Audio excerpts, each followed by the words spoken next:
Hey. Hello, hello. Yes, Marines, she will go live. She's here. They're here. We are here. Welcome back to Tuesday night with Night Shift with Andrea up late and my co-host Brian Sanders. Brian, how you doing? Wonderful. Yes. Yes. Happy Tuesday to you. Yes. I remembered to keep my microphone muted. Well, that's a win. Let's go on and call it a night, folks. It's been great. We will see you all next week. I bet I won't sneeze either. Oh, I bet you will. Who wants to put money on that? Forget the betting websites. Just see if Brian Sanders can go one episode without sneezing. Welcome back, everybody. We took last week off. We are kind of in a busy baseball season here at home, and so there will be some Tuesdays where we just can't seem to get it all done. That doesn't mean we're not working our booties up on the back end, because we are. I promise you that. Actually, so distracted the past few days that it's been difficult to concentrate on the case we're covering tonight, which is well worth covering.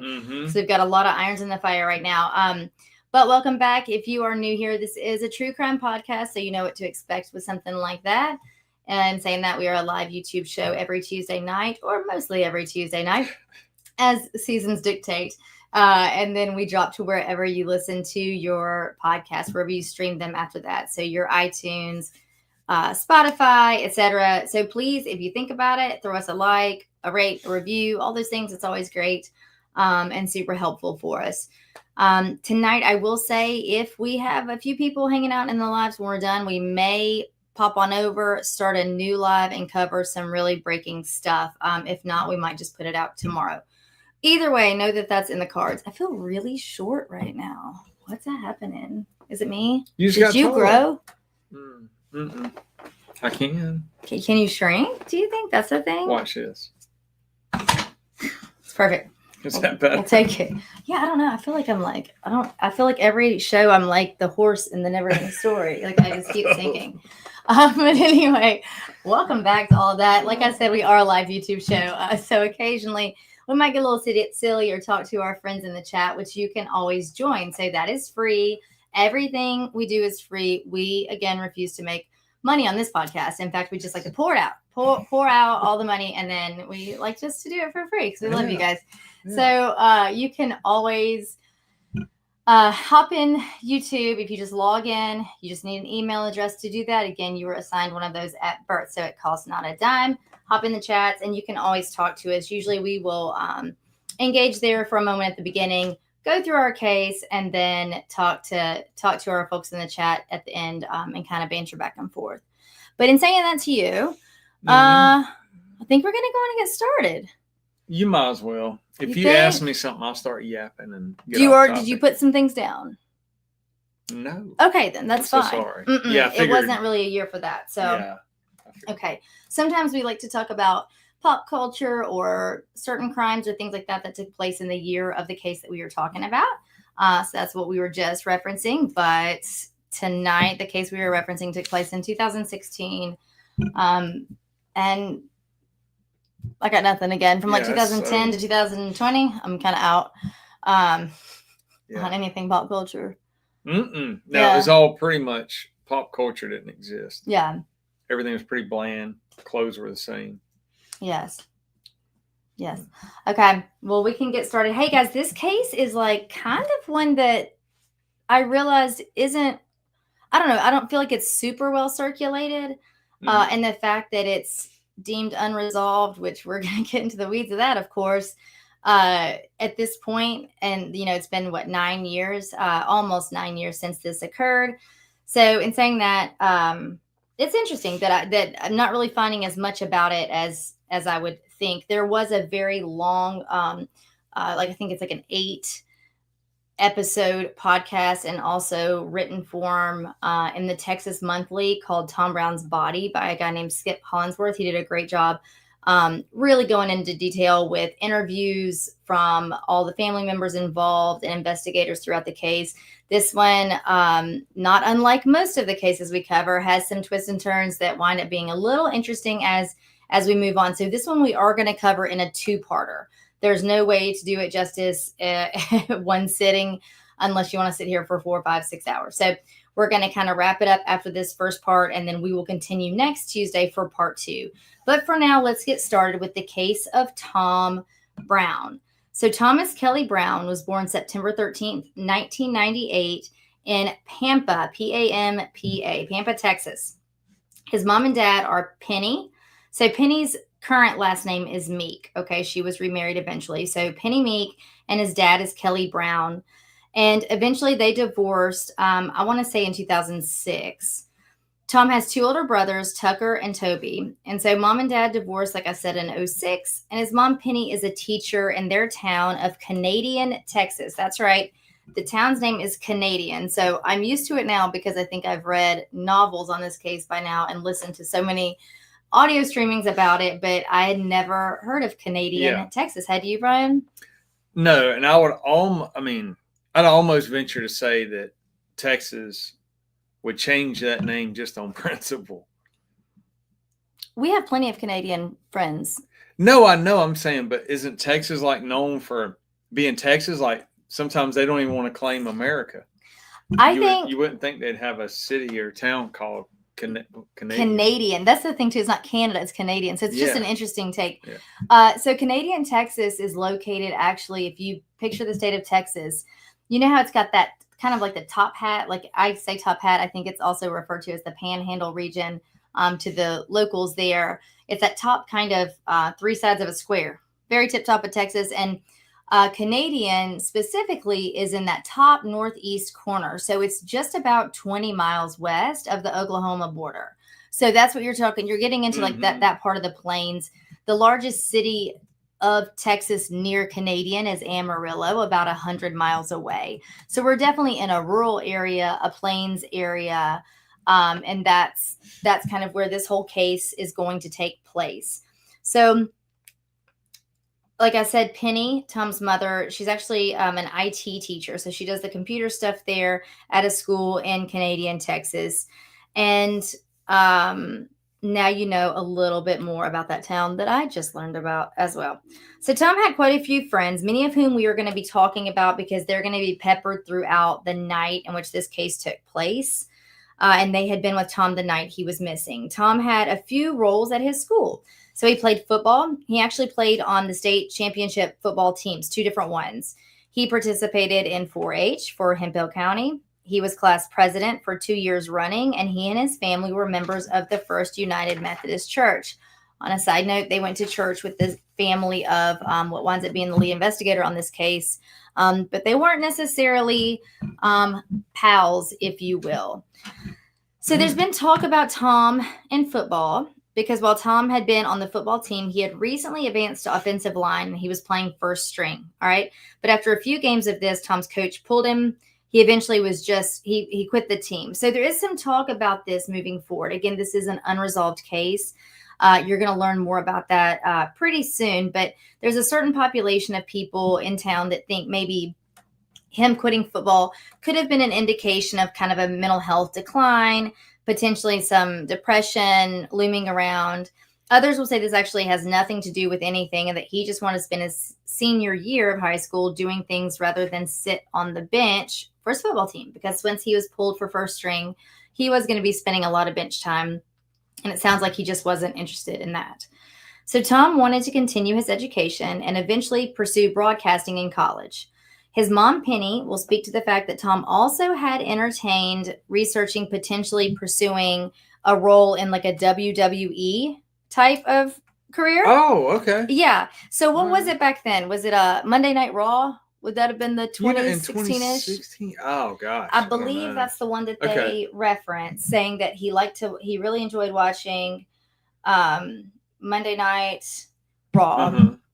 And he was interested in all things WWE. If you're not familiar, Brian is a retired homicide lieutenant with a minor in wrestling.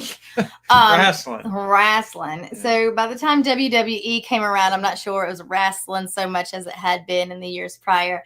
Yeah. But this was your big, the acting, the jumping, the landing, the chairs, wrestling. Okay, so that's what Tom was talking about that he kind of had an interest in. I'm not exactly sure how how fully interested he was in this, but his mom will say that he was, quote, researching it. So a senior in high school can call something research that's not so much, or they can spend a whole lot of time because that's what they really want to do. Either way, she had already told Tom that they would pay for him to go to college, but not anything else. So mom wasn't going to fund his dreams of being a wrestler. All right. So senior year is starting to move on, and Tom has his core group of friends. He tells his football coach that he really just didn't want to be on the sidelines, and this didn't seem to be an issue, really, like I spoke on a moment ago. So Tom's mother, Penny, told Skip Hollingsworth, that's who I just referenced, did the big series on this case. In an interview for Texas Monthly, she said, quote, Tom got along with everyone, the football players, the theater students, the farm and ranch kids who were members of the 4-H club. And his friends corroborate this. So they all say the same thing. While Tom was a fairly successful football player in high school, initially, he wasn't what I think you would consider to be the jock, right? Like, he wasn't that kid. He was interested in drama as well, in theater, in 4-H, and he was student body president. So he was a pretty well-rounded kid, and it sounds like he kind of had his hands in all kinds of things and had friends of all different demographics in that way. I did listen to an interview where he was pulled one time after one of their high school football games, and one of like the local interviewers for the paper was, we've got senior Tom, Tom Brown with us, and talk to us, Tom. And so, it's just kind of that little end of the game thing where he's saying, we didn't have it this time. Next time, I think if we just really concentrate on, X, Y, Z. He just sounded, happy, and like any senior in high school that just got through playing a football game. And the interviewer actually said, like, I always enjoy talking to you, Tom. You always got such a great perspective on this. So it was a nice little tidbit into just a little bit more of his personality there. So by the fall of 2016, he remained senior class president, and he was picked to be the leading role in the school play. He had finally started filling out college applications, and time just starts moving quickly at this point. So Tom did break up with his girlfriend, Sage Pennington. I think they had been together maybe just right around a year. And he broke up with her in November of that year, 2016. But this didn't seem to provide a major upset. Paige had already graduated, so she was studying at West Texas A&M, which is about 2 hours away. And according to Sage and Tom, the long distance thing just kind of wasn't ideal for them at that time and at that age. And they had no problem on planning to remain friends. In fact, Tom's mom, other friends, and Sage herself will continue to say as much, that this breakup was not with ill feelings, and they thought of each other fondly after, and in fact were like happy to run into each other, which was brief, but after this breakup. So as the autumn settled in, Thanksgiving was approaching, and the rest of this night will be referred to as like that night, Thanksgiving Eve, or just the last time we saw him. So do you remember being that age around the holidays? I was thinking about this, reading about this case, because like you've got the excitement, you're going to be out of school, you have the anticipation of being able to hang out with your friends, just kind of like hopping from house to house, not really having any plans. Do you remember doing all that? Yes. For about 4 years. Yeah. I mean, yeah. I mean, that was like one of the best things. Or even having relatives coming into town. Like my cousins would come up from Georgia, and we'd have a good time. Yeah, but I mean, particularly by the time you're in high school. And then I was thinking about the fact that like they're seniors, so I think that everything, maybe not in your world, maybe not in everybody, but I do remember kind of the talk of the last, like, oh, this is the last XYZ that we'll do in high school ever, everything's like as you're counting, because you're graduating in the spring, so everything's kind of like yeah, you didn't. No, they did. Brian's studious years came later. Okay, so stay in school, kids, and just know that later on you can. Well, I hung out with my brother and all these older cats in high school, so they weren't going to school. So that's true. My senior year was like you were kind of the loner in that sense. Yeah. I gotcha. So that's kind of where they're at. That might set the scene a little bit for what was going on with Tom and his friends at that time. So on Thanksgiving Eve, or November 23rd of 2016, Tom and his friends plan to run the roads, if you will. That's what my father used to always say. You're burning up the roads. And that evening, Tom borrowed his mom's debit card, all right, with plans to fill up his red 2009 Dodge Durango. We got Bosco in the chats. He will definitely comment on a vehicle.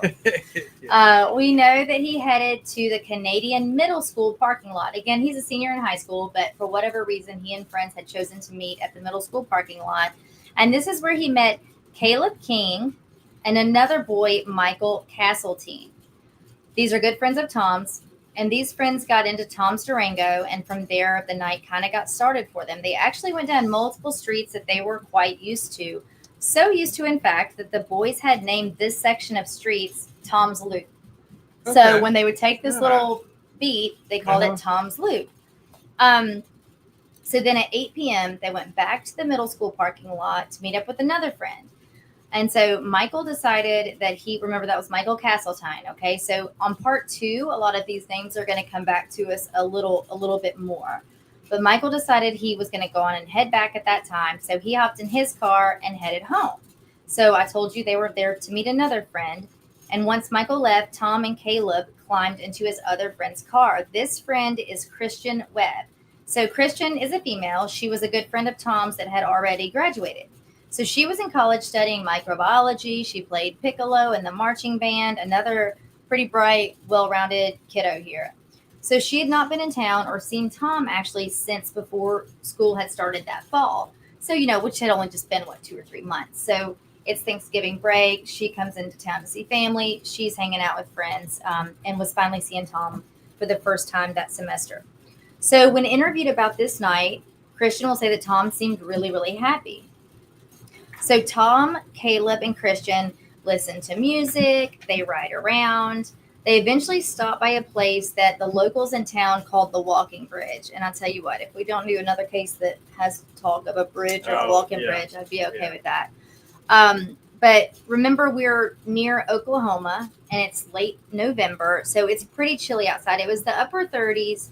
And Christian says that she remembers taking a photo of Tom that evening when he was smiling. That photo is circulating around online.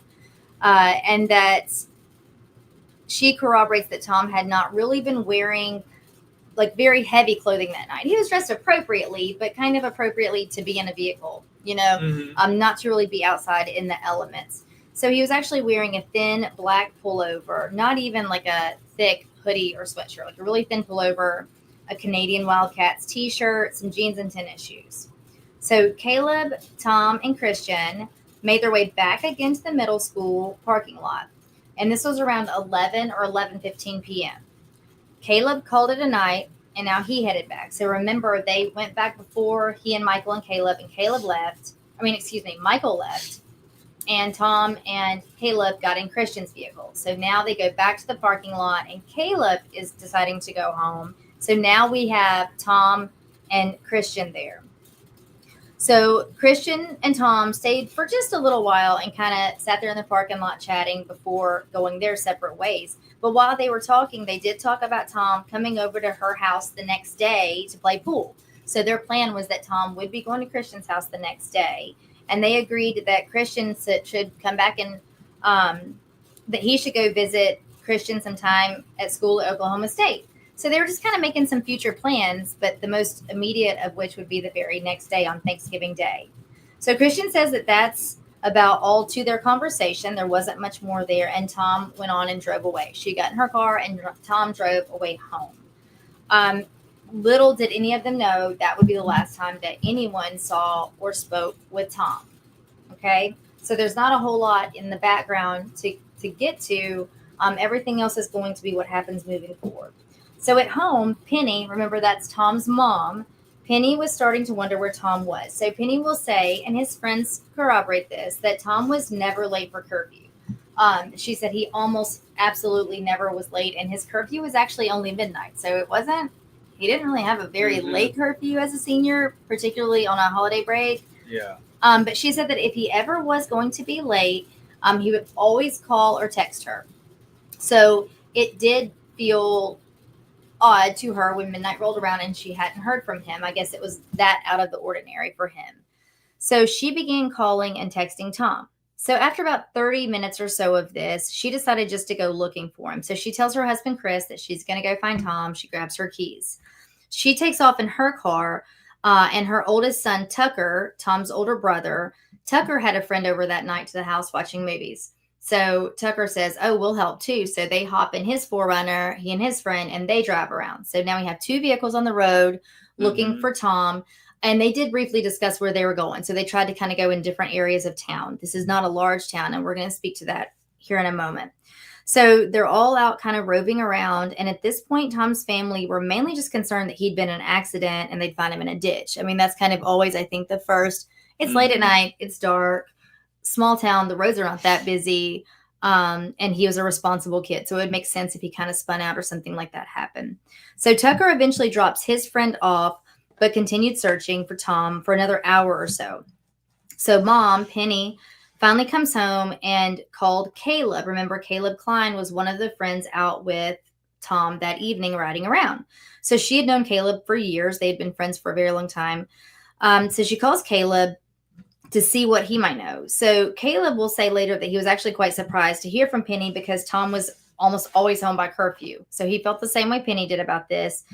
So this kind of got him moving around and thinking about it. He thought that maybe Tom had a flat tire somewhere. So he's, kind of thinking along the same lines they are.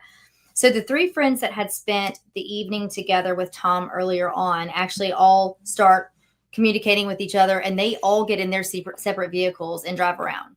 So now we've got a few different cars on the road looking for Tom. So finally at 2:30 in the morning, Penny calls the sheriff's department. So, that's not really been that long. Like, we're looking at an hour and a half, 2 hours since she'd really started looking for Tom. And finally she's like, okay, we're going to call the sheriff's department. So she called the sheriff's department in Canadian, and she reported Tom as missing. So Deputy Pine Gregory, so this guy's name, it's spelled Pyne. I thought that was an interesting name. Pine Gregory took the call from dispatch, that Tom's missing. And so he drives around. He says that he drives around for about an hour or so looking for Tom's vehicle.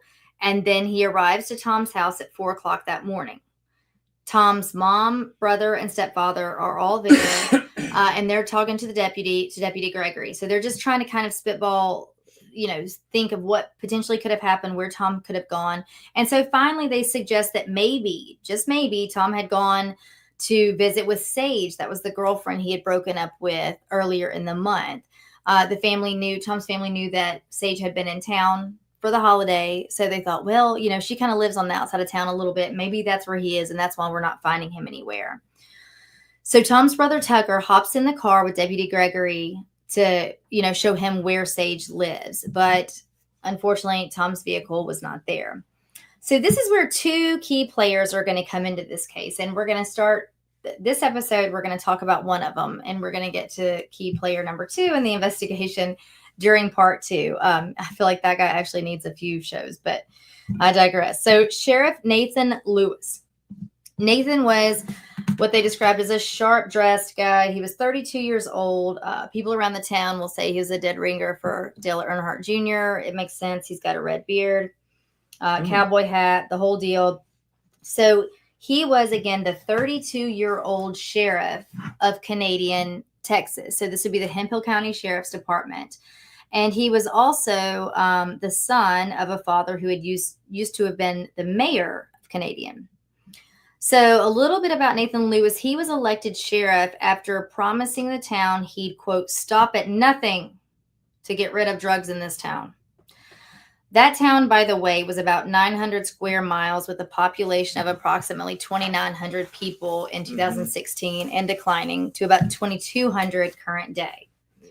So not sure if he had his work cut out for him or not, but that was the campaign he ran on and was elected with that. So around 7:30 in the morning, Penny and Chris, so that's mom and stepdad, right, went to the sheriff's department to speak with Nathan Lewis. Okay, so remember, they've called the deputy out when they called in the missing persons report. Pine Gregory came out to their home. He and Tom's brother get in the car to try to find Tom by looking at the ex-girlfriend's home.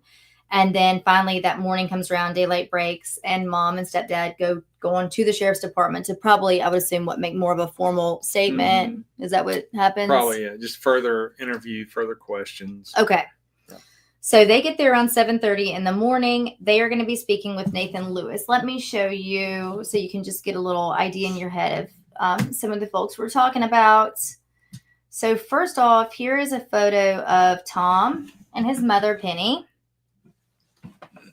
Okay, here's another graduation photo of Tom. Here is Nathan Lewis. This is who Penny and her husband Chris have gone to speak with. What you got? Nothing. Nothing? Sorry, go ahead. You got? I don't see Dale Earnhardt Jr. Well, I don't think it's this picture. I think it's a vague reference. I think it's what about there? He's like, lap 14, boys. Is that the one? All right, guys, if you are just listening via audio streaming, I will put these pictures on the Andrea Up Late Instagram so you can see what we're talking about. I'm just showing some photos of Sheriff Nathan Lewis, and then I showed a couple of Tom and his mother. So Penny and Chris are there at the station. They're talking to Sheriff Lewis. Now, Sheriff Lewis will state that he treated them with respect, and he took their statement about Tom missing, and he does admit that he wasn't really worried initially. He honestly just thought that Tom had gone partying and not come home. I find problem with this mainly because what you got? No. I'm not interrupting you. Go ahead. You can. My brain was thinking. Well, I find problem with this initially because I understand that friends will lie about friends or parents will gloss over children's behaviors. And, I understand that people make out children to be saints when they're not. However, all of Tom's friends corroborate that he rarely drank. He would drink if they were at a school party, but very rarely. And if he knew he were driving, he never drank. And one of his buddies did smoke pot, talked about buying and selling and smoking pot in high school. And when they asked about Tom, he didn't. And he was like, oh, no, he just doesn't like that stuff. Like he really kind of doesn't imbibe in much at all. And so I think that when you have a small enough town like this, it doesn't take long to start finding these things out. Or conversely, you would find out the opposite if that were true. So I don't love the initial, when we talk about patterns, if mom's saying this is not the norm. The reason I said that, or, because he's basing it on nothing. And when no one's even mentioned a party. No one has mentioned it. Yeah. I watched some people who were lazy at heart, and that's what they would do immediately. Oh, they probably ran away. Oh, they'll probably come back. Well, here's an idea. While you're spending the next hour doing nothing, take down at least a description of what they do, what their daily pattern is. Why is it that now we're concerned? Like you talked about him. He's home. He's has a curfew. He has a set time where he's supposed to be. He's now not there. It's also extremely insensitive, rude. Depending on what people are going through, they want to punch you in the mouth when someone says something ignorant like that. And when you know the behavior, when you know, when no one has said anything about the behavior and they're showing concern,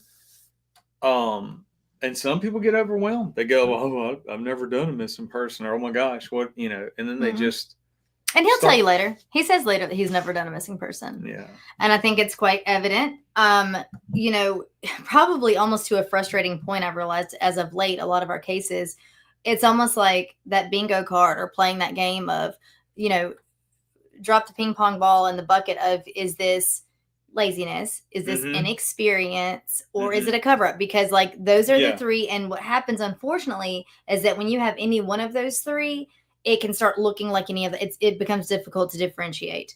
I will always say it. I think for the very most part, the very broad stroke is that that's not the case. Often, at worst, it may be negligence or a mistake because of inexperience. At worst, usually that's the case. Usually it's not malicious. It's not intentional. But sometimes, we run that fine line of where inexperience, negligence can turn into malicious, because now your negligence, it's like, you may not have to physically harm your child, but once you're negligent to the point of, ill repute, it's like you can't now you're in trouble for this. So like now you've gone so far as to, you might not be doing anything actively to them. You're also not doing enough. And that can happen in these investigations as well. So that's what he says. Now, the reason I think that Nathan Lewis, or I can tell you actually factually, the reason that Nathan Lewis specified that when he first met with Penny and Chris there at the station, that he was not rude and that he was kind to them and treated them with respect, is because there had already been some beef there. So remember, I told you that the lead investigator on the case and Tom's family went to that same First United Methodist Church. That's really not that big of a stretch. It's a very small town. I would assume you could say you went to church with a handful of people in this case, and that wouldn't be strange. Now, about a year prior to Tom's disappearance, Tom and some friends were at a movie theater after closing time. At this time, Nathan Lewis had not been sheriff of Canadian. He actually was a deputy at a neighboring jurisdiction, a different county. All right. So he was out of his jurisdiction when he stopped in the parking lot of the movie theater. And Nathan Lewis's account is that he said, "Hey, what are y'all doing? Y'all need to get your butts home." Like that's, I think, almost quoted what he said. Penny says something different, because Penny will say that Tom came home and said to her he was a little bit shaken up, that this cop had run by and said that they were up to no good. And Tom and his friend's story were that actually that's not what happened. They were actually looking for their friend whose father owned that movie theater, just stopping by to see if he was there, and he wasn't. But Tom's account was that Nathan Lewis, again, not sheriff of that county, he was a deputy of a different county entirely, kind of accosted Tom and in fact detained him in the back of his car while he kind of berated him, would be Tom's explanation of this later, and say that basically kept saying like, "What are you doing? You're getting up to no good. You're doing XYZ." And Tom was like, "No, we're just looking for our friend." And finally he did, let him go out of the back of his vehicle and sent him home. But it shook Tom up enough that when he told his mother Penny about it, she actually called where Nathan Lewis was working at the time to file a formal complaint against him and say he was in the wrong jurisdiction. He shouldn't have done that. He shouldn't have detained Tom for no reason, and all of these things. Now, as you can probably imagine, nothing actually came of the complaint. I don't believe any reprimands or, these kinds of things took place, but it's arguable whether or not that caused a rift between the two. Nathan Lewis will say that had nothing to do with anything. It's not a big deal. It's water under the bridge. Others will say otherwise. So I'll leave that up to you guys and, the rest of the investigation. But that's just a little backstory there. So what they didn't know at the time, though, when they soon had that meeting with Nathan Lewis and then Penny and Chris went back home, was that Tom's friend Christian, remember she'd been in the vehicle with him that night, had gone with her father to search for Tom, and Christian's father actually owned a helicopter sales company. So they took one of the helicopters up. Her dad was an experienced pilot, and it did not take long for them to lay eyes on Tom's Durango. It was parked under a clump of trees beside a dirt trail that was across from the water treatment plant. So Christian stated that she had no idea that that dirt road even existed. She was shocked to see that his truck was there, and she said that they never even went down that road in all of their drives. She said that she could be almost sure Tom didn't know about this area either.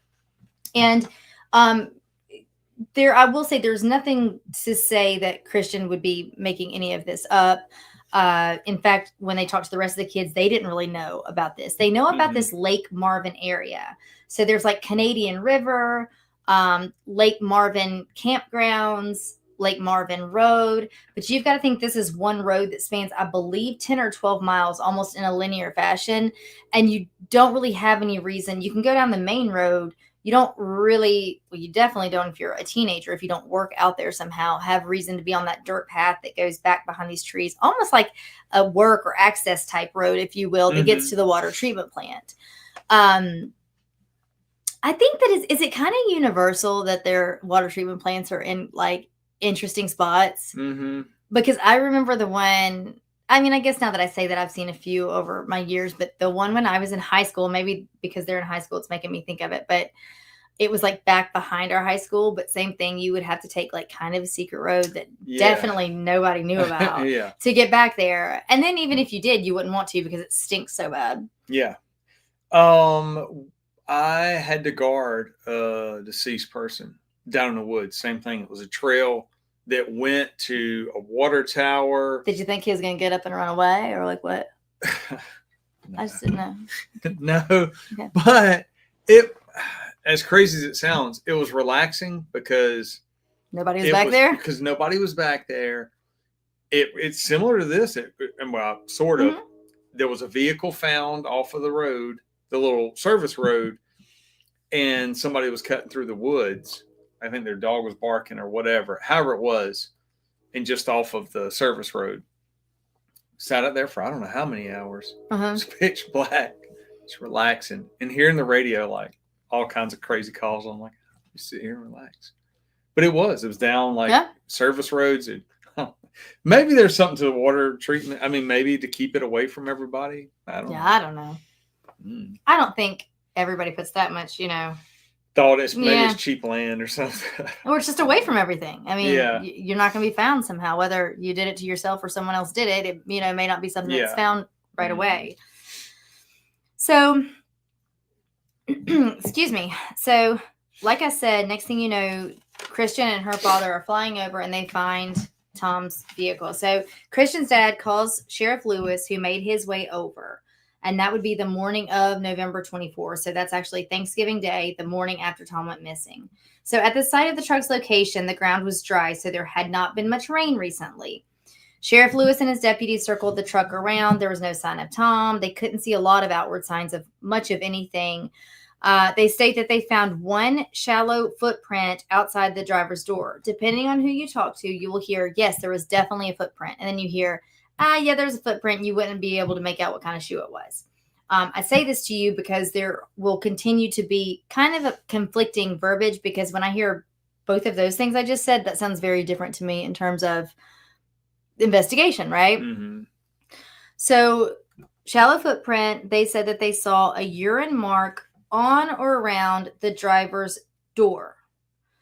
Depending on who is interviewed again, this sounds like a fairly distinct urine mark, like in the sense that they had there was no discrepancy of there looked like dried liquid or something, like he'd reached a cup out and poured a cup out of the driver's side door. Like immediately they say it's a urine mark. And they say that it couldn't have been there for very long.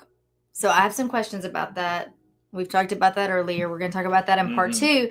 But also inside the Durango were cans of smokeless tobacco, some football cleats, towels, jumper cables, a pillow, a clown costume, which Tom had used at a drama performance in school recently.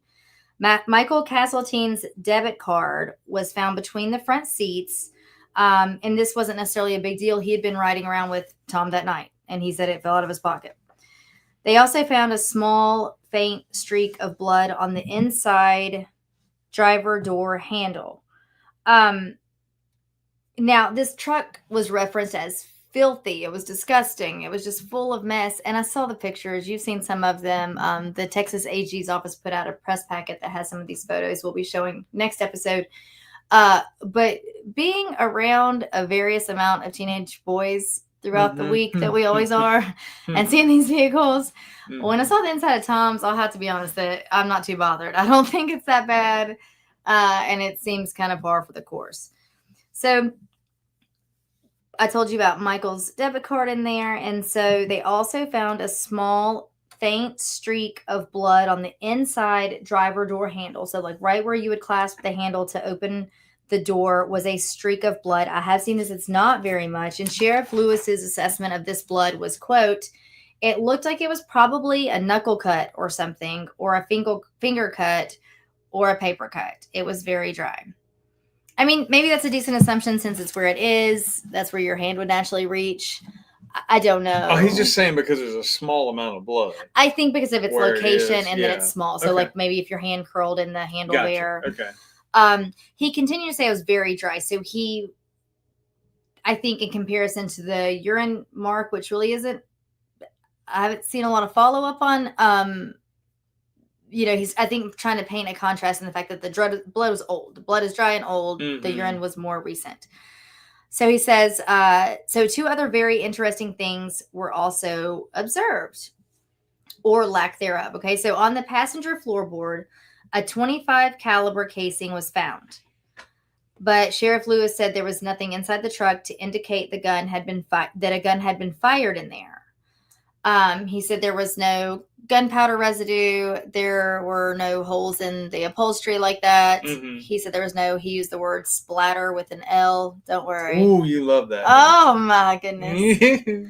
And so he said nothing indicated that a gun had been fired in the truck. Mm-hmm. But it's worthy to note that neither Tom nor anyone in his family owned a gun, which they had guns, but none of them owned a gun that would house a .25 caliber bullet. Mm-hmm. Would you say it's a little bit more of a, not rare, but like probably not as, what? Oh, I'm sorry. Oh, you're talking about the caliber. Yes. Yeah. I mean, 25 is not, it's not that. Yeah. I thought you meant finding a shell case in a truck. I'm like, no, that's like one of the biggest red flags. Yeah, no. So something else was interesting though. Tom's wallet, phone, keys, and his mother's debit card. So again, Tom's wallet, phone, his keys, mm-hmm. and his mom's debit card were missing. But why? Right? So like mm-hmm. all of his personal things were gone. We have a spent casing here mm-hmm. from a caliber of a gun that he does not own. Mm-hmm. Dried blood of varying age. We don't know, and we don't really know what it's from. It's not much, but a urine mark and a footprint. That's what we got. Pretty quickly, and I'll go on and tell this part as well, we realized that Tom's phone cuts off, I believe, at like right before 12 o'clock, like in the 11:40s-ish range, 11:50. I'll go back and find that exactly for you. The night prior. So where I have it in my note, ask Brian what he would do here. Like, what would be your next step? So you've shown up, you're Sheriff Lewis. This is what you've got. Mm-hmm. You've spoken already to a few of the friends. You've spoken to the family. We're a few hours into this now. It's the next morning, and here's his vehicle. So we're not, it hasn't been 24 hours. It hasn't been 48 hours. We're only a few hours in. What would you consider that would be the next steps? I would hope it was already secure as a crime scene. Oh.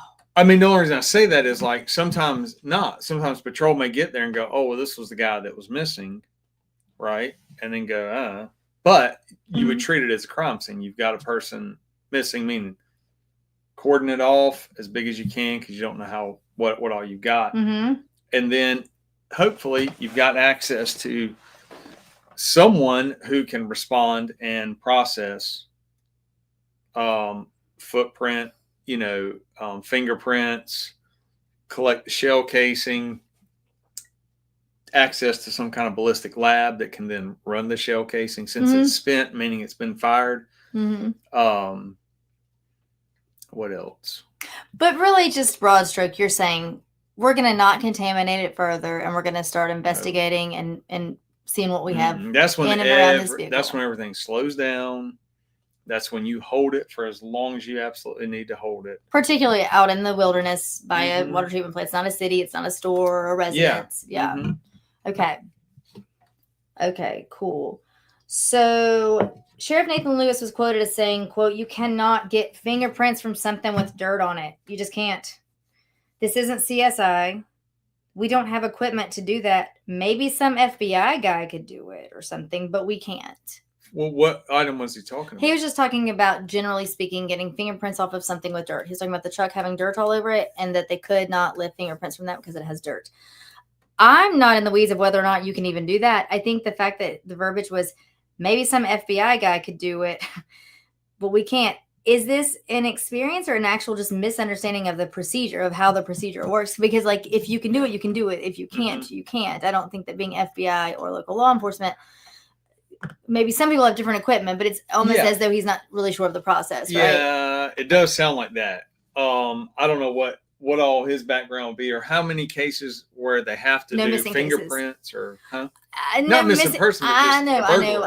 I'm not so sure because he's only 32 at this point. This isn't all just talking smack about Nathan Lewis, but these things at the very beginning of the case that are so important are what we're going to have to kind of pick apart as we move forward. So, and you have to put your ego aside and go, well, I don't know what I could do here, right? Mm-hmm. Like I didn't know about taking footprints off of like linoleum or certain tile. And we were fortunate we had a different agency that would come in That's all they did was crime scene forensic stuff. And the tech was like, "Oh yeah, what do you got here?" I'm like, "It looks like footprints, like almost like where a school they have waxed the floor." Oh, okay. You could see the like almost prints, indented rather than yeah, on. you could almost see the prints. And so she laid down a piece of it, looked almost like tinfoil, and runs electricity through it, and it takes the actual print of the shoe. I've never done. I don't know. Okay, I'm so sorry, but a side note, that's very cool, and I think I got that for Christmas one year as a gift, but it works differently. Did any of you guys have this?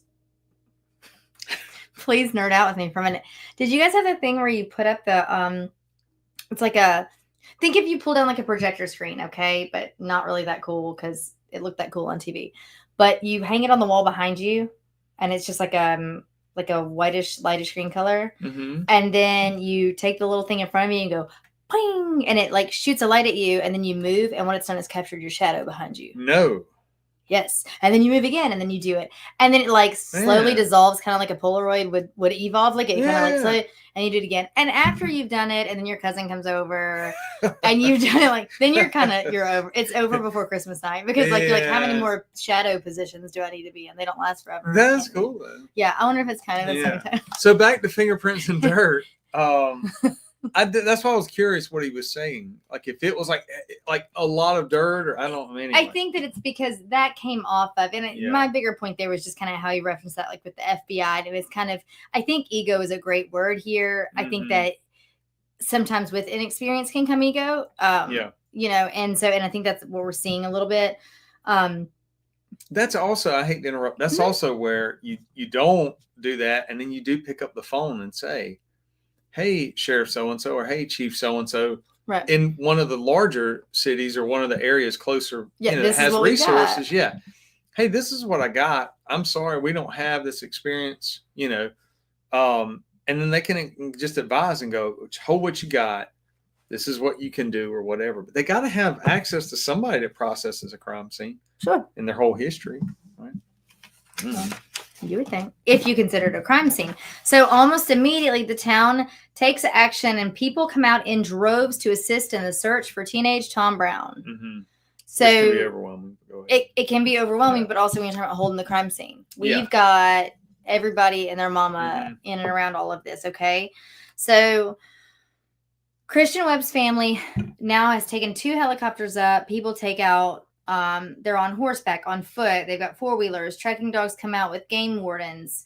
No scent was followed, and no Tom was found. Sheriff Lewis decides to hammer down on the search for Tom, and they had bloodhounds come out. They performed kind of like a grid search with some volunteer fire department guys in about a 2-mile area surrounding that water treatment plant. They rode horses east along the river to Lake Marvin, and no signs of Tom were found. So all of Tom's friends found this unlikely anyway. So they'll later be on record to say, Christian, for instance, will say that Tom was not one to trek through nature. Particularly, she almost kind of chuckles when she's saying this. She's like, definitely not like thickets and marshes. Okay. Definitely not when dressed, not warmly, and definitely not during overnight hours.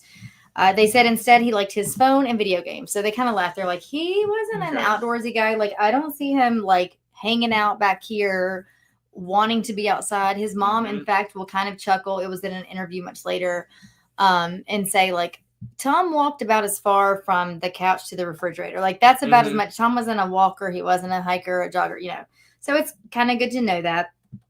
All of Tom's friends, kind of came together to say these things, but they're still all in the search. So security cameras around town actually proved to be a little bit more helpful than this foot search. So a camera in front of a convenience store that's right in the middle of town shows Tom's Durango heading up the street in the direction of his house just after midnight. Okay, so remember, he and Christian and Caleb went back to that middle school parking lot between 11:15. Caleb went home, and he and Christian sat and just made plans for the next few days. That was kind of it. And then he leaves. So she said that wasn't for very many more minutes. It would have afforded him time to get home before his curfew of midnight. So his phone winds up turning off completely before midnight. And now we have this video from this convenience store footage that shows the Durango heading up the street in the direction of his house just after midnight, but coming right back down the same street just a few minutes later. So not long enough to go home and do anything or to pick up anyone. We're talking like going that way, and basically you keep watching and it comes back. Okay. Mm-hmm. Then at 5:30 a.m., so that's a big chunk of time later, we've got hours, a camera shows the Durango drive through downtown, turning into the direction of Tom's house, but again coming right back the other way. And then finally, about 25 minutes later at 5:56 that morning, a camera near the water treatment plant shows Tom's truck slowly driving down the dirt road. That had to have been very eerie to see, mm-hmm, I feel like. They show it drive through an already open gate, and finally it parks. The headlights cut off, but it was too dark to see anyone getting in or out of the vehicle. Okay. And that's that. And that's, and that would be, that footage is where we actually ultimately find his truck. Okay. So why did his truck move around town the way it did? Where was Tom going? What was he doing? Why did he take his belongings and traipse through the woods? Because that's what we would have if we're not looking at something nefarious, right? We have the vehicle there, but not his own, wallet, phone, keys, etc. So why would he take his things and go through the woods? They've searched the woods in a few mile radius around the truck. So how far was he wanting to walk that night? And the truck was operational, right? And the truck was operational. Yeah. Mm-hmm. Or did he? Was Tom actually the one that was driving his truck at that time, right? Mm-hmm. At all. Mm-hmm. So when his mother asked what she first thought had happened to Tom, she said she thought he committed suicide. Okay. When she was asked why she thought that, she said because it runs in her family. See, her dad had committed suicide the same year that Tom was born, and he did so on Lake Marvin Road. When asked how she thought Tom would have gone about something like that, she replied, the choking game. So we have a lot more to cover. Mm-hmm. And you remember Sheriff Nathan Lewis that we spoke of. He is only one of the two main characters in this investigation, and we will be discovering the rest next week. But I do want you to hear a couple of clips from some of the interviews post-investigation. I say post-investigation because per the Texas AG's office, and we're going to get in the weeds of how all of this happened, they are considering Tom Brown's case to be suspended in nature. And if you want to press them on what suspended means, it means that they say they have no leads, therefore they cannot assume any manner or cause of death. So unless they are presented with, unless someone would like to come to them with a platter that has evidence on it, this case is no longer actually being proactively worked. Brian got in touch with the talking head from the AG's office, who actually held a press conference to say as much about Tom's case, and she doubled down on that. She, in fact, referred to us to a podcast to listen to learn more about the case. And this would be from the actual OAG, meaning the Office of the Attorney General in Texas. But before we leave and you get to hear next week's episode, I'm going to let you hear this. So this first thing you're going to listen to is Christian Webb's mother. So Christian Webb, again, was the female friend of Tom's that rode around with him that night. They went up in the helicopters. Christian Webb's mom talks about when local authorities brought Christian in for counseling, for interviewing. And when they did, they kept her for hours and hours and hours, to the point that when she left, she was sobbing. She called her parents and said, they were just interrogating me. I don't know what's going on. I don't know what happened to Tom. He was one of her closest friends. And to the point that she called her mom and said, like, I can't even talk about it right now. I have to get to work or class. Maybe she's going to class. Either way. And it was just too much for her. And she was kind of shy of talking to people for a while after that. So this first clip you're going to listen to is Christian's mother talking about how Sheriff Nathan Lewis handled that and what all he had to say about it. All right. Today, we said, yeah. And he goes, well, I'm really sorry we had to do it that way, but that's just how we had to do it. And he said, if you're thinking about getting legal counsel, he said, don't do it. He said, she's been cleared. They figured out she had nothing to do with it. He said, as a matter of fact, we know that Thomas has run off with an older man to Colorado, that he's somewhere in Colorado with an older man. We know that. And those were the exact words out of his mouth. I'm just going to give you a little spoiler alert for part 2. That, in fact, is not what happened. It's kind of a bold statement to say we know for a fact. Something like that, would you say? Yeah, you don't say that. You could say, we know for a fact we now have his car in our possession. Mm-hmm. We know for a fact there was a 25 caliber spent shell case. But you can't, unless you have met with him in Colorado and you know who this person is, and he is in fact, Tom Brown, you have verified and confirmed. But you don't say, we know for a fact. Sorry, but. Well, a picture is painted pretty early on about potentially what law enforcement thought were Tom's proclivities and the direction they thought he went. There is a leaked tape where Sheriff Nathan Lewis was, I would say, speaking much less than appropriately about his views on what he considered to be Tom's private life. And so that was him speaking, saying that he knows for a fact Tom went off. Like, don't worry, your daughter's fine. We won't bring her back in for questioning. This is after she was there for hours, by the way.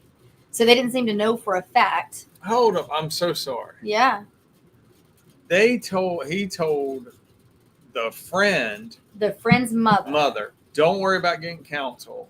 And we know for a fact. Don't worry about Christian, your daughter. We're not going to bring her back in anymore. Right. Mm-hmm. That we know for a fact he's in Colorado with the older man. An older man. I sure hope he had already said that to the mother before he ever said that to anybody else. Not yet. Yeah. Meaning. Never mind. Go ahead. I'm sorry. Go for it. No, just meaning when you're working that you don't tell other people right what's going on. And I know I sound like a jerk right now, but. No. You don't do that. It doesn't matter whether someone's never worked a missing person, like any case. It doesn't matter what it is. Yeah. You don't do that. You talk to the family. Then the family can disseminate information however they want to, but that's respectfully how you do it. I'll tell you this. As time went on, there are, as you can imagine in a small town, the rumor mill abounds on what could have happened to Tom. A couple of his other friends are kind of looked at. Their families are looked at. All of these people have alibis. Like, none of this actually even comes to fruition whatsoever. There's talk of Tom's body being thrown in a wood chipper by local meth heads. There's talk of, if you can name it, that one of the football team players shot him. That there had been a gambling ring. That the sheriff was actually directly involved. If you name it, there was a rumor about it. That said, the local investigators, moving on up to Texas Rangers and then ultimately to the Attorney General's office, chastised the public throughout. In fact, there's a 249-page press packet that the AG released that they will say, read that, moving forward, read that, moving forward. They address no other questions. The case is suspended. That is it. In fact, I would say the tone becomes anger. Where they say, they will not say this was suicide. This was definitely a natural cause of death or suicide. What they will say for sure is we have no reason to believe foul play existed. And that is that. Okay. But you're not proving anything else either. And so to say that to Christian, to the friend's mother about, first of all, sorry that your child is scared to see me right now that we're out in public at this restaurant after church. Mm-hmm. Don't worry, though. She won't have to come back in. We spent hours and hours working her over. All right. But now we're not going to pull her back in because we know for a fact that Tom has gone off with an older man. So let me play you this little clip as well. So this is where Nathan Lewis is talking about something that started to kind of make waves in this case. And people are a little bit polarized on whether or not they think this is going to be a big deal moving forward with what could have happened to Tom.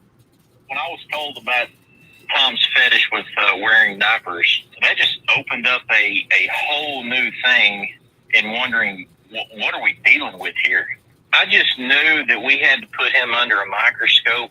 I had never dealt with a missing person before. I've never taken on a lead role at that level. It's never easy to put somebody under a microscope. When I was told about. Okay. So you heard the sheriff speaking on Tom having a fetish of wearing diapers. We get into all of this. All of this, guys, is kind of your trailer for part 2. Okay. So we get into this next week, but that tidbit either is or isn't true, and it does or doesn't have a place in this case. I think there's some reasons that we can bat around certain things that he might have been interested in his personal life, because that could lead towards some him feeling ostracized, or maybe even feeling ostracized at home. Like there's some things like that are worth talking about. But when I say that I do feel like that small little local sheriff's department took a few things and ran with them.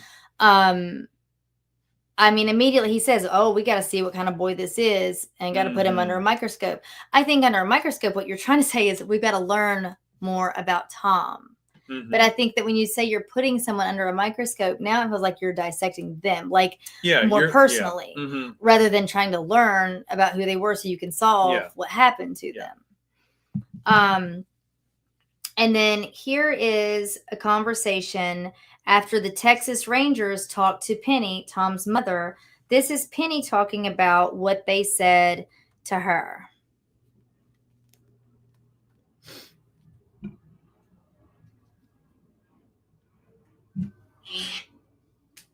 He just said that, well, I really haven't looked through all of the investigation, but, from what they're telling me, I think that your son just ran off. He's gay, homosexual. He's found this older man that he's hooked up with. And so he's just off with him somewhere. And, the great news is that he's alive. And when he wants to talk to you again, he'll pick up the phone and call you. That was basically it. It was kind of like, your son's a freak. I mean, they didn't use that word, but basically what they were saying is, your son is a freak. He's gone off enjoying the circus. He's alive. He'll show back up when he's ready. So again, that's the Texas Rangers speaking. So as we will cover early on in part 2, eventually Nathan Lewis and his gang there at the Hemphill County Sheriff's Department are not going to be the lead on this case. And so you're going to have the Texas Rangers come in, ultimately some folks in the FBI, along with the Texas AG. And so that's what the Texas Rangers said. So they're kind of saying the same thing, if you will, that Nathan Lewis said earlier on to Christian's mother, his friend's mother. Okay. So it's almost like they're taking what we've already got, like copy paste. That's the narrative we're rolling with. That's what we think happened to this boy. Right. And so the last little clip I'm going to leave you with is very brief. And this is where we're going to close for tonight in terms of what happened to Tom Brown. We get a tip from a deputy. The backpack from the car has been found. Where was it found? 6.7 miles to the left of Lake Martin Road. We're like, holy shit. So we are going to have his backpack found. And then time is going to go by and we're going to have something else found. And then time is going to go by and something else ultimately will be found. Again, I will give you the spoiler that Tom did not run off with an old man. And you're going to leave it at that. I'm going to leave it at that for tonight. Yeah. But this case has been, I don't know. I've just never heard about this. And I think, what is it now? 3 weeks or so. I feel like we've been kind of chatting about this one because it's a little wild. Yeah. And we'll get into it in episode 2, but with missing person cases, there are a majority of them are people just not where someone thinks they should be. So our running joke was always, well, I'm not your Magnum PI. You know what I mean? Like you don't get to call and have us track somebody down at 2 a.m. because they're stepping out on a spouse or something. Right. But when we get into the other stuff, like you will never have that problem if you just work it. Yeah. Or like one detective used to say, he's like, I work it like they got a warrant and they're a fugitive. I'm like, yep. Yeah. And you just, every angle you can, even when you start to figure out, this is BS, I still got to locate them. You still got to clear the case. You still have to make sure. Mm-hmm. Anyway, there was another detective who didn't do that a lot. Not in my unit. This was a different assignment. He didn't. He let his missing persons kind of sit and collect dust, sort of. Mm-hmm. And I think once or twice people ended up dead. So it kind of backfired on him. Yeah, I'd say. Terrible. Golly. Okay. Mm-hmm. Well, that's that. Guys, how are y'all doing? If y'all had a good week? Well, I guess it's only Tuesday. My weeks are like it's long though. Tuesday is like my Friday because like everything culminates to getting ready for Tuesday, and it's like now I feel like I can chill. Yeah. Yeah. Like the big test is a little bit, and then tomorrow it just starts back up again. Yeah. Mm-hmm. Mm-hmm. Yeah. It's a great week so far.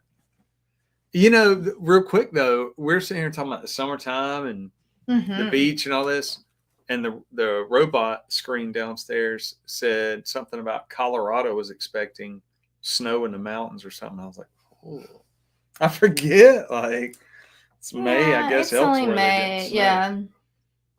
I could see it in the mountains in May. Out west, yeah. Yeah, man. I know. I'm working on my face peeling from getting burned right now. Hey, do you want to tell everybody what the worst candy is in the world's history? Oh, gosh, this man was traumatized this week, y'all. So I read the first part of that, Marines, like it was going to be all serious.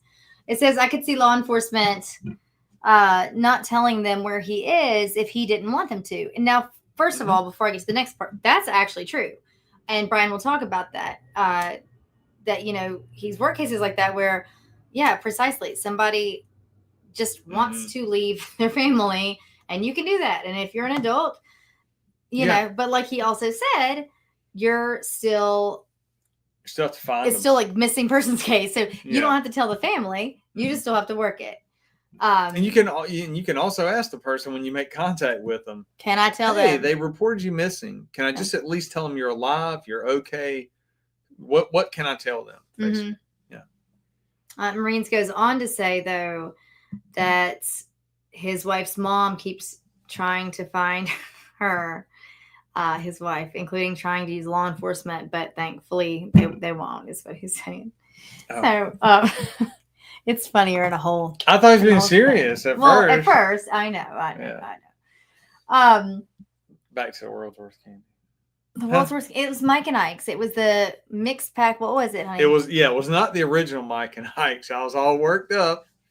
We were gonna get us some Mike and Ike's and ride around, look at houses, and just kill time. No, it was that party mix, plenty mix. It's disgusting. And what'd you do? You fed me one after another. No, hey, taste this one. This one's well, good. I didn't know it was gonna like stick with you. I didn't know we were gonna do like. Sorry. Like I'm serious about candy. Like need some like therapy after this. Gross. Then I was cleaning my car out and the half box was still there. I was like, oh man. They're pretty gross. So gross. All right. We're not sponsored by Mike and Ike's. We are going to, at least not that box. I guess right now we're going to determine whether or not we're going to do another live real quick or not. But we love y'all, and we are going to go on and cut this night shift off for the evening. But don't forget and stay tuned because next week we're going to have What Happened to Tom Brown Part 2, and it does get super sketch. Like a little behind the scenes. I think that it's great that Brian, with his background, is so diplomatic. That's how he was able to get where he got in his career because of it. And I try to be wise, but that doesn't mean that I don't knee jerk a little bit sometimes. And so to the point that in discussing this case, and sometimes there are people that I reach out to, and sometimes I'll kind of task him or ask him to, reach out to certain folks involving a case. And a lot of times if it's law enforcement, I'll try to have him do it if he can, just because he can give them his background. And then I think that they're a little bit more willing to chat sometimes.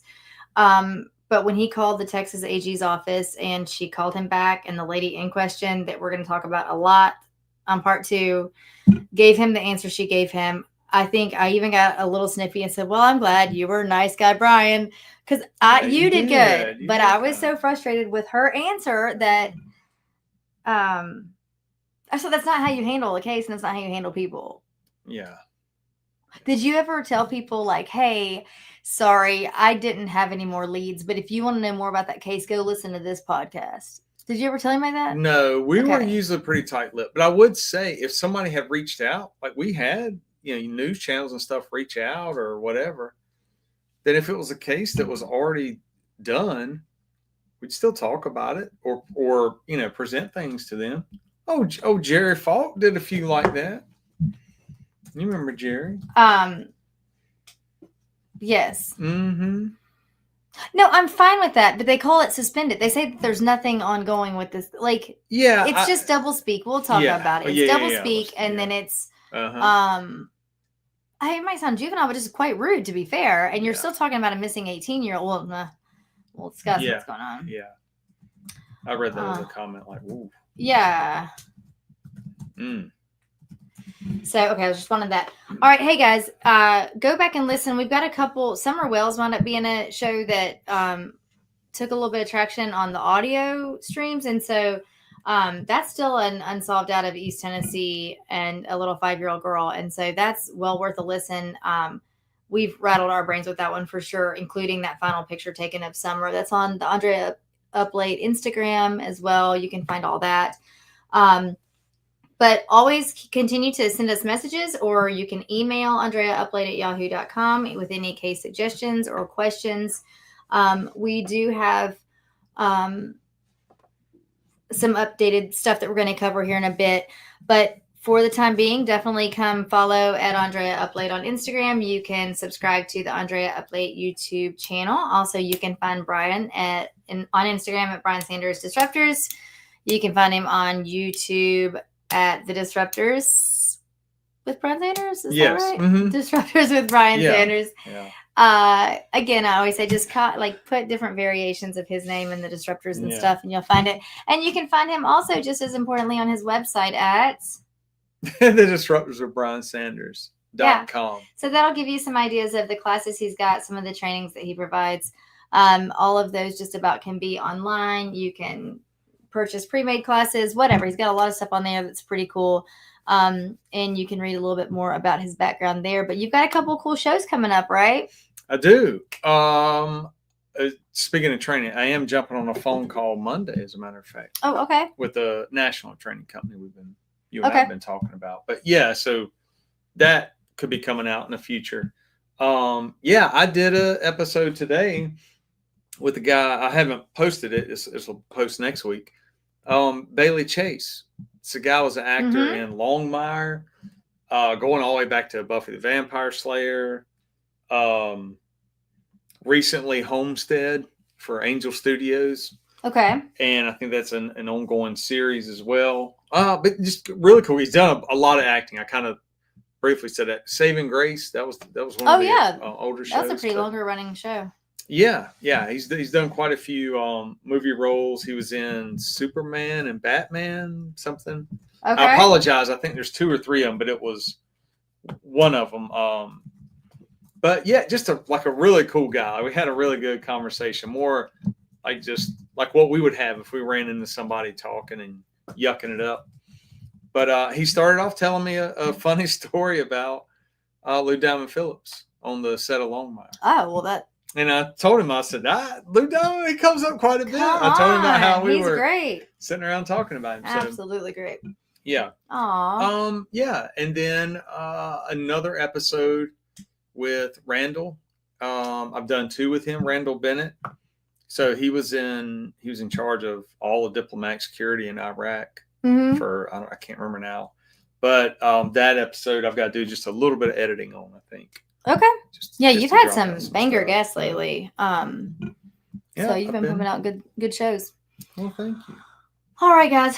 Well, listen, we appreciate y'all. We love you. If you are live right now, you can kind of go take a break and come back and see if we become live again on a different link on Andrea Plate.